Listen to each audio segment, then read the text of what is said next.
To return now to the passage, 1 Corinthians 11, verse 20, the words, according to what has been stated, intimate that the Corinthians did meet in one place for the celebration of the supper, and that their meeting for this end were of a general nature, a kind of solemn convocations.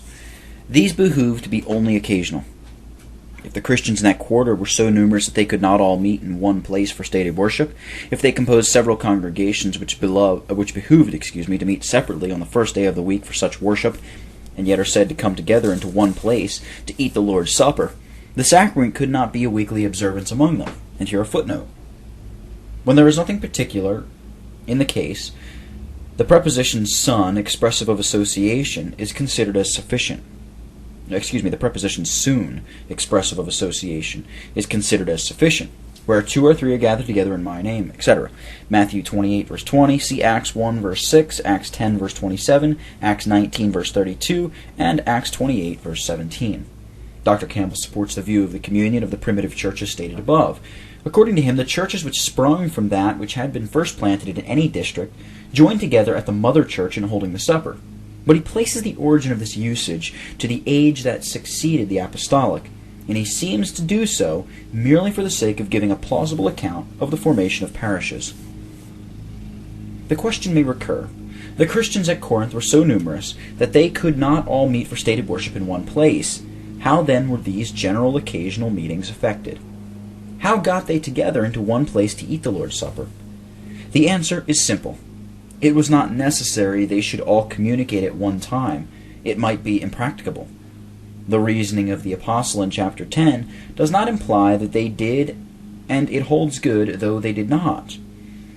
But such was the regard shown to the design of the ordinance stated in our third conclusion, that rather than this design should be overlooked or defeated, general meetings were held for the celebration of the supper, not always, we apprehend, at the mother church, as if it had been an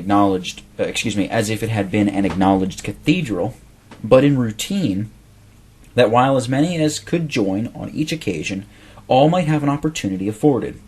The several congregations would thus successively enjoy the privilege in their respective places of meeting.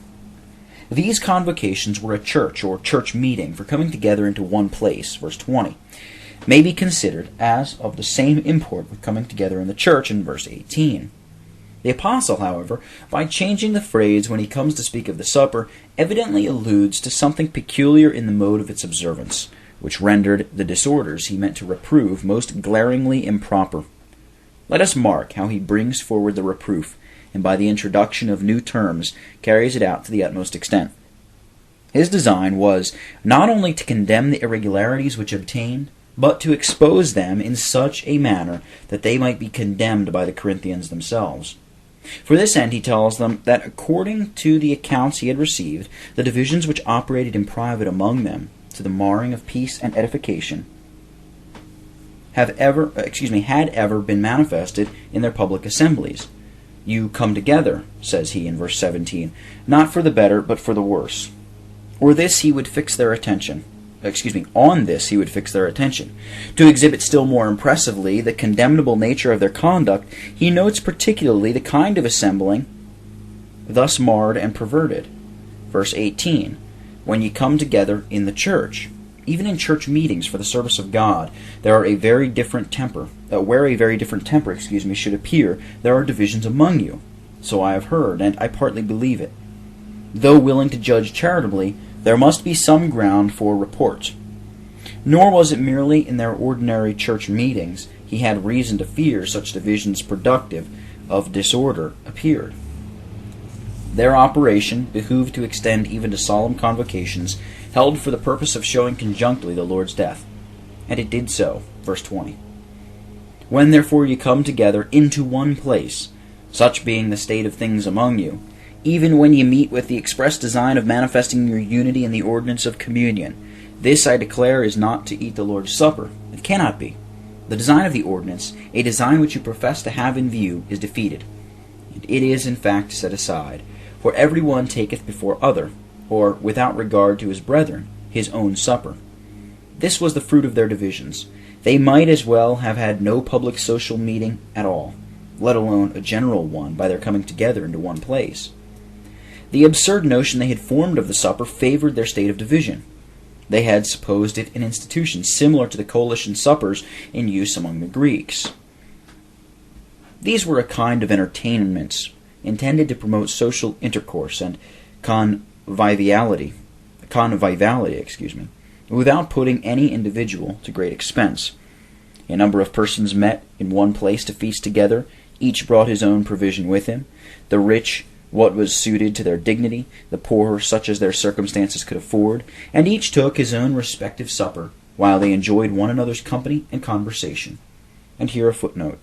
Harwood's Introduction to the New Testament, Volume 2, pages 23 through 28, where the authorities are produced. The account of the manner in which the Lord's Supper was held by the Christians at Corinth exactly agrees with this description.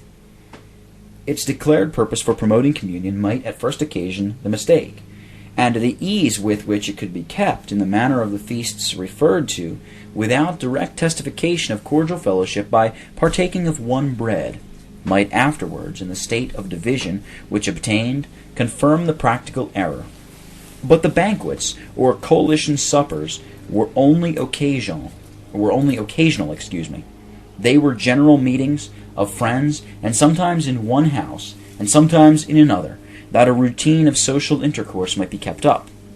Had the Lord's Supper, so styled by the Apostle, especially in contradistinction to those supperers, been a part of stated worship, in which each congregation kept by itself, the Corinthian converts could scarcely have supposed any such resemblance between it and their banquets, as would have led them to assimilate its celebration, and thus degenerate from the original form of observance.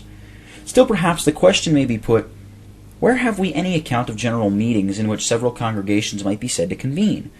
Let it be shown that a multitude of Christians who could not be supposed to meet in one place for stated worship might occasionally come together. Are there any instances on record? We may appeal to at least 3. The first is in the 6th chapter of the Acts, where the 12, we are told, called the multitude of disciples unto them, or held a general meeting on a subject of common concern, the choice of deacons for the service of the whole church. An early provisionary display of the unity of the visible body of Christ took place in the community of goods. The appointment of 7 general office-bearers for the distribution of the common stock followed up this display, which had been properly owing to the exigencies of the time. An occasion for that appointment was afforded in Providence. The Grecians, or Hellenists, complained that their widows were neglected in the daily distribution. It is natural to suppose these Grecians and the Hebrews had distinct places of worship, each class one or more. There must, at any rate, have been several congregations by that time which, though they might not be fully organized, met separately for the stated acts of public worship.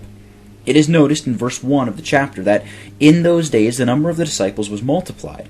We read in chapter 4, verse 4, of 5,000, and in chapter 5, verse 14, after the affair of Ananias and Sapphira, we are told believers were the more added to the Lord, multitudes both of men and women. There had been still farther increase, and these are styled believers or disciples, church members. Opportunity was doubtless given to others to attend their worship as hearers, chapter 5, verse 13, as well as 1 Corinthians 14, verses 23 and 24.